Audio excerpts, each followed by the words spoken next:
Bom dia, eu sou a Adriana Soares. Estamos cá a gravar mais uma parte do livro O Segredo dos Girassóis de Ana Adriana Matthews, o Diário de Ana Goldin. Vamos então lá, se não me engano é a parte 20. Eram ervas simples que podem ser encontradas até no meio do mato. Usei taxagem ou plátago major, também conhecida como transagem. Essa erva tão popular e comum combate as seguintes moléstias: inflamação nos ouvidos, nos olhos, nas gengivas, na garganta, nas amígdalas, nas faringes, no estômago e nos rins, entre tantas outras doenças. A outra erva que usei foi quebra-pedra, que serve para chás caseiros, para dissolver cálculos nos rins ou pedras, como vulgarmente chamamos. Essa erva tem as seguintes propriedades: antiespasmódica, antihipertensora, anti-inflamatória, diurética e tónica. Não sabia bem como essa pequena erva veio parar a Salamanca, na Espanha, mas o facto é que ela era muito eficaz para o tratamento de tantas doenças citadas. É muito importante que eu cite aqui que nunca quis ser uma doutora. As receitas que ensino são apenas auxiliares à medicina. Elas e as dicas que aqui expostas são uma orientação prática e fácil àqueles que desejam se utilizar de plantas e ervas à disposição de todos. Nós, bruxas, vivemos de tudo o que há na terra, ou que a terra nos fornece. Se ela nos oferece a cura, então por que não utilizá-la? Quando Maria voltou, trazendo o remédio preparado pelo boticário da região, entreguei nas mãos da jovem Samara, orientando na maneira como ela o daria à mãe. Tomamos a canja que Maria havia preparado e, depois de tudo resolvido, despedimos-nos. Ao sairmos, prometi que voltaria a vê-la. A jovem agradeceu-me, tanto que cheguei a corar. Já na carruagem, Lourenço olhou-me com os olhos cheios de lágrimas, dizendo as seguintes palavras: a menina é um anjo, um anjo. O que faria esta pequena família se a menina não tivesse ajudado? Não, Lourenço, só fiz a minha obrigação como cidadã. Lourenço nem desconfiava que eu tivesse planos para ele e Samara. Maria deu-me um tapinho nas costas, olhando-me com ar de admiração. Praticamente havia-me tornado uma heroína para aqueles dois, mas eu não poderia deixar que me vissem daquela forma, pois eu não havia feito nada de mais. Na volta para casa, eu e Maria falámos muito dentro da carruagem. Só queríamos descansar depois daquele dia de trabalho árduo. Não vimos minha madrasta quando chegamos a casa. Segundo nos informou a copeira, ela estaria em seu quarto, com terríveis dores de cabeça, obviamente causadas pelo excesso da bebida da noite anterior. Mas ela disse para a copeira que foi por causa do desgosto que eu lhe havia causado. Como eu não estava mais com vontade de ouvir as intrigas da copeira, fui para o meu quarto, deixando Maria a sós com ela. Tirei os sapatos, tranquilamente, sentei-me na beira da cama e peguei um livro para ler. Naquele dia estava muito calma e não deixaria que nada perturbasse a minha paz. Algumas horas depois, a copeira trouxe-me o banho. De cabeça baixa, eu estava, e de cabeça baixa continuei lendo o meu livro. Mas percebi que ela queria que eu perguntasse como a minha madrasta estava, para que pudesse defendê-la como sempre fazia. Ao perceber que não manifestei com nenhuma emoção aparente, ela saiu, esbarrando propositadamente o balde em todos os cantos, assim que me incomodaria. Fiz meu asseio, tranquilamente, coloquei uma camisola limpa e fresca, certifiquei-me de ter fechado a janela, dispensei o jantar e as outras refeições porque estava satisfeita. Depois de fazer algumas anotações em meu diário, virei para o lado e adormeci simplesmente. Naquela noite, e especificamente, tive um sonho estranho.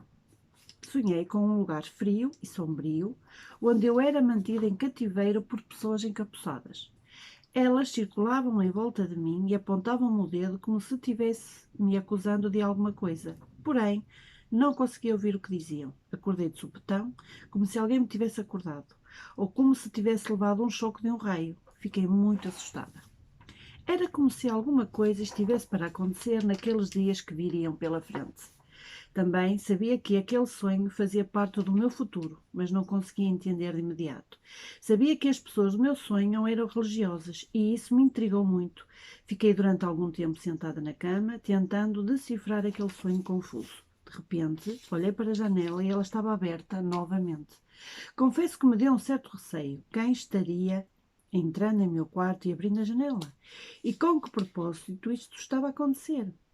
Havia-me esquecido de perguntar a Maria no dia anterior, mas nunca me esqueceria de perguntar no dia seguinte. Mudei meus pensamentos de direção. Levantei-me, fui até à janela, fechá-la. Resolvi, por uma questão de segurança própria, trancar a fechadura da porta do meu quarto também. Como percebi que não conseguiria dormir aquela noite, peguei no meu diário e comecei a anotar coisas nele. Foi quando ouvi um barulho estranho vindo do jardim. Então, levantei-me na ponta dos pés para não chamar a atenção e fui até à janela. Abri, bem devagarinho, olhei, meio greta. A condessa estava de camisola e roupão, correndo pelo jardim em direção ao portão. Vi quando ela conversou com um homem que não era dos seus convidados. Embora a lua estivesse iluminando toda a distância, não me deixou ver o rosto do homem. Mas pelo modo de se vestir, pareceu-me um fidalgo ou mesmo um monarca. Fiquei imaginando o que ela e aquele homem estavam a tramar junto com a minha madrasta àquelas horas da noite. O mais estranho foi perceber que os dois gesticulavam e olhavam em direção à minha janela. Será que minha madrasta estaria planejando me matar? Depois de ver e presenciar aqueles factos, não consegui dormir mais naquela noite. Fiquei apavorada, pensando que a condessa poderia estar a tentar assassinar-me. Aqueles pensamentos começaram a me deixar trêmula, pois sabia perfeitamente que a esposa do meu pai era uma mulher ardilosa e vingativa e com certeza estava a planear algo para se vingar pelas coisas que falei com ela de manhã. Sentei-me na cama, cruzei as pernas e comecei a orar com toda a força do meu ser. Tentei espantar aqueles pensamentos que não me deixavam dormir. Pedi a Deus que acalmasse o meu coração e que me desse forças e visão que pudessem ver o que a condessa estava a planear contra mim. Depois de que orei a Deus, meu coração foi se acalmando lentamente até que fiquei mais relaxada. Então voltei a escrever no diário. Aproveitei para falar sobre a meditação e o dom da paciência. A meditação é um processo que se contactar com o ser interior e canalizar as energias puras e vibratórias num processo de transcendência. Possui técnicas que permitem que a vida interior se desenvolva, proporcionando o caminho para uma percepção maior da vida real. É a forma de nos despertar para a presença do divino na criação e no nosso maior e profundo ser. A meditação contribui de forma positiva para o nosso desenvolvimento pleno e harmonioso. São Paulo definiu o estado de meditação em uma epístola aos Efésios, no capítulo 5, versículo 13. Meditar é orar em silêncio. É ocupar o pensamento com o vazio, ou seja, temos que esvaziar o pensamento atual, deixando a mente sozinha. Meditar é a coisa mais difícil que o ser humano pode imaginar, pois o homem não consegue por si só estar sossegado dentro de si mesmo. Não só as bruxas, mas todos os seres humanos deveriam meditar ao menos uma vez na vida. Meditar é deixar o pensamento ser absorvido para dentro de uma realidade suprema da consciência, o que é absolutamente indescritível. O centro do nosso ser é o ponto onde Deus nos toca, levando-nos ao despertar espiritual, produzindo várias experiências de caráter místico. Na meditação, deve-se silenciar a mente pensante quanto pondo em prática o entendimento das coisas que não podem ser vistas e que pertencem à consciência pura. Temos que ter apenas uma noção única da meditação nela. Não há consciência pensante. Falo de consciência pura, quando o espírito habita a mais alta verdade, sem qualquer mistura de pensamento imaginativo. Para chegar a esse nível devemos calar todas as memórias e ideias inquietas, silenciando o pensamento. Nenhum movimento na vida religiosa tem qualquer valor, a menos que seja um movimento para o interior em direção ao centro silencioso da nossa existência. Onde está Cristo? O nosso eu. A meditação é um encontro cósmico, não só com o passado ou com os espíritos, mas com a nossa mente inconsciente. E o encontro da paz interior. Para que uma pessoa entre em contacto consigo mesma, precisa de saber que a primeira coisa a fazer é treinar a respiração. Tem de ser uma respiração correta, disciplinada e induzida ao mesmo tempo. Não pode existir nada pendente e nenhum barulho em volta dela, por isso atrapalha o treino mental.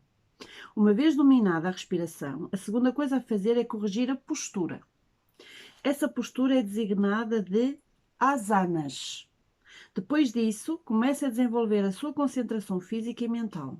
Para isso, procure respirar mantendo a postura e olhando para a frente, fixando num ponto. Seguidamente, olhe para o ponto e para si. Fique assim em silêncio absoluto e espere que as ideias fluirão à mente, mas se não as agarrar, elas por si mesmas passarão. Isso acontecerá até que a mente esteja aquietada e consiga tocar a consciência pura. Como citei, meditar não é fácil e nem é para qualquer um. A busca de Deus, ao contacto com as divindades, é algo intrínseco ao ser humano. O maior contacto com Deus é aquele que estabelecemos através da prática da meditação. Algumas pessoas pensam que se trata de ensinamentos genéricos e que basta esperar o espírito em questão aparecer. Mas no nosso sentir não há um erro, há um erro nessa maneira de pensar. Em primeiro lugar, porque ao nosso redor há sempre espíritos querendo comunicar-se connosco, mais comumente os de baixa categoria. Em segundo lugar, porque não chamamos um espírito em particular, abrimos um portal para qualquer espírito, mesmo os vulgares ou malignos. Em uma reunião ou assembleia, não dar a palavra a nenhum espírito que se manifeste é esperar por um resultado catastrófico. Os espíritos têm uma necessidade muito grande de se comunicar com as pessoas. Isso é um fato consumado. É muito imprudente também que nos neguemos a falar com um espírito que procura comunicar-se connosco, levando em conta que ele pode ser um conselheiro ou um mentor espiritual. Quando um espírito aflito tentar falar, mesmo que seja confusa a sua manifestação e não conseguirmos entendê-lo, apenas ouvir é a melhor resposta. Na maioria das vezes, esses espíritos precisam de ajuda. Devemos levar em consideração também o facto de que os espíritos estão muito distantes de nós. Por isso mesmo, é difícil que manifestem a comunicação. Caso alguém queira comunicar-se com um espírito, deve ter muita paciência, pois ele pode demorar até dias para que consigamos escutá-lo.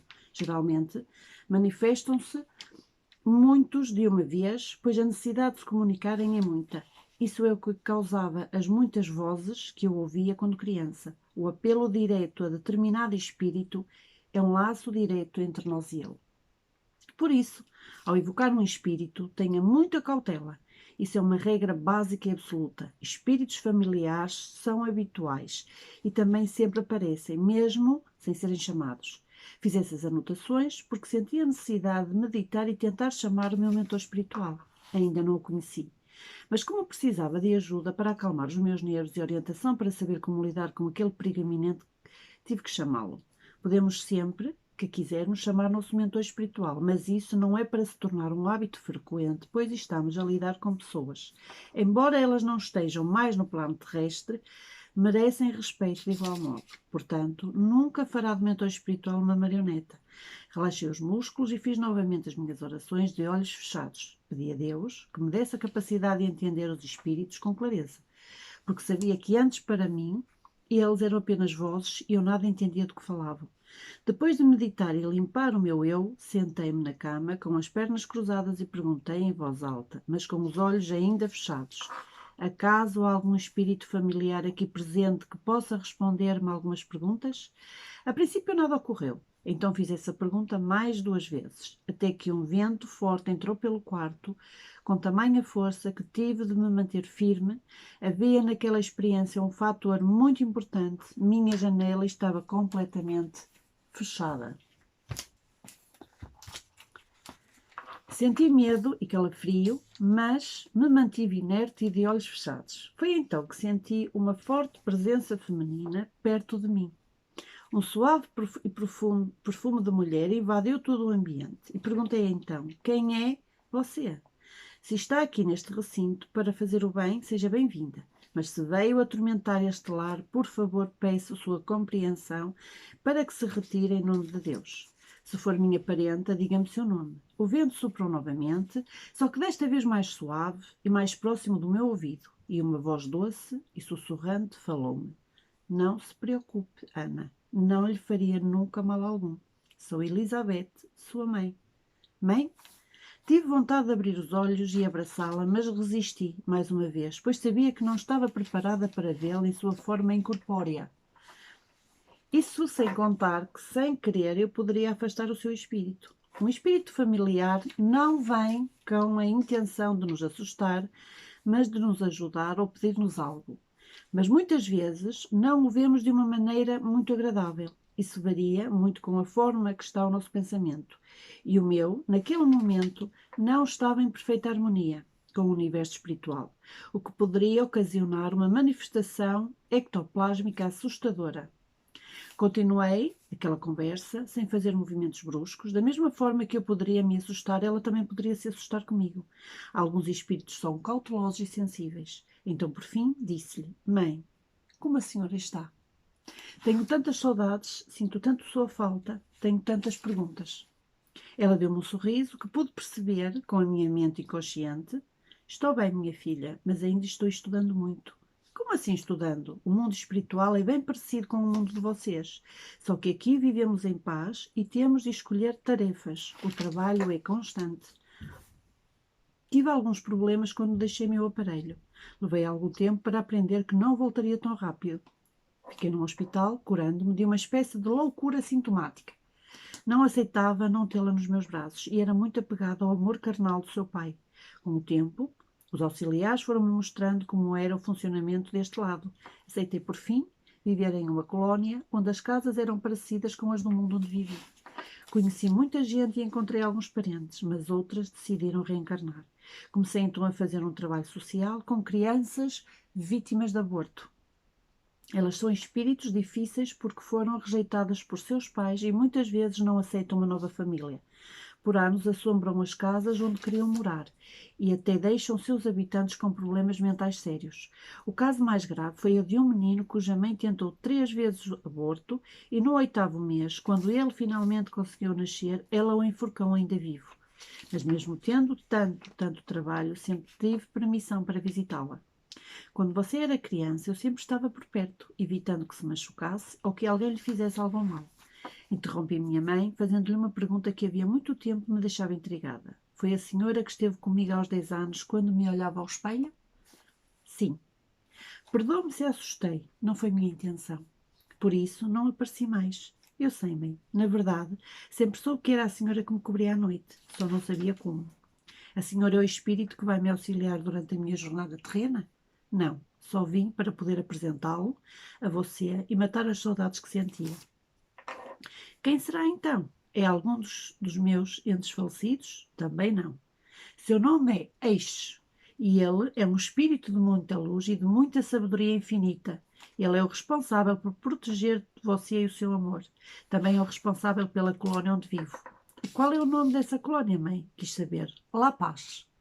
É um lugar maravilhoso, com tantos campos e flores. Lá é como se fosse uma fazenda, só que ao invés de cultivarmos hortaliças, cultivamos pessoas.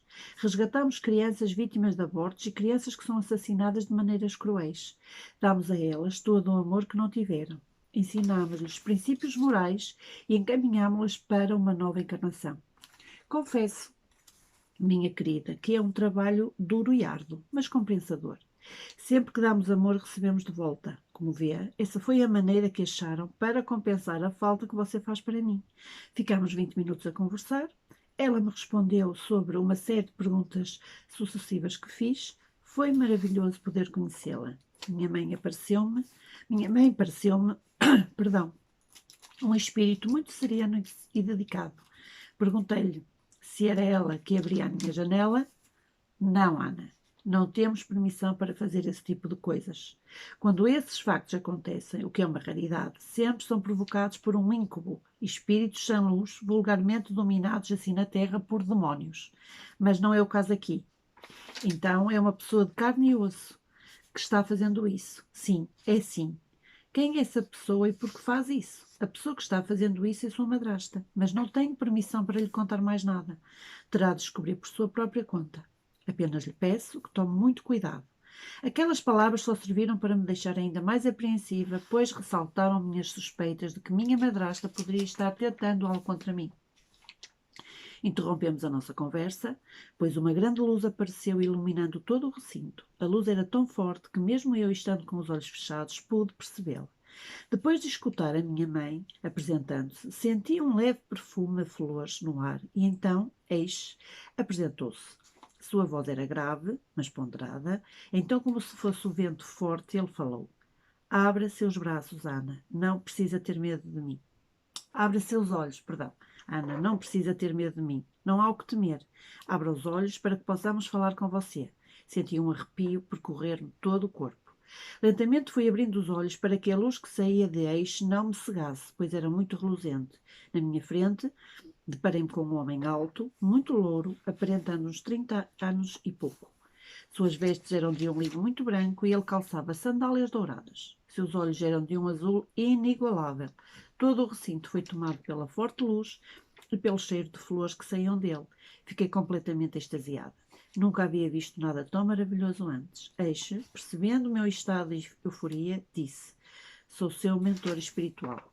Estou aqui para ajudar-lhe no que for preciso. Sinto-me muito honrada por receber em minha casa alguém com tanta grandeza como você.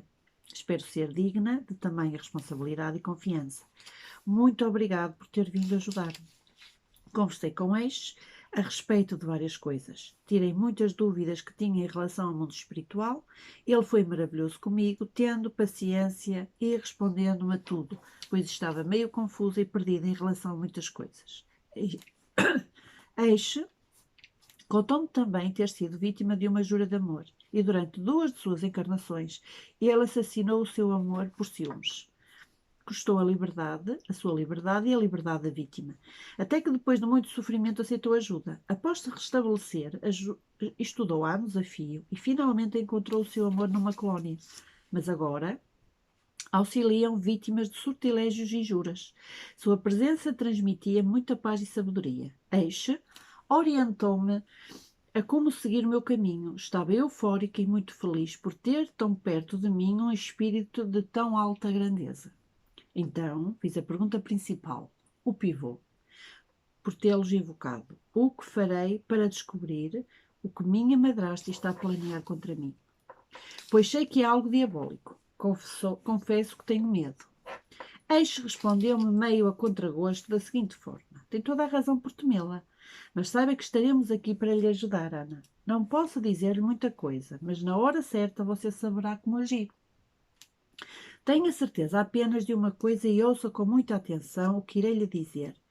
Não centre muito suas energias em apenas uma pessoa, pois o mal, Ana, às vezes está dentro de quem mais amamos. Alguém que para nós é considerado um herói.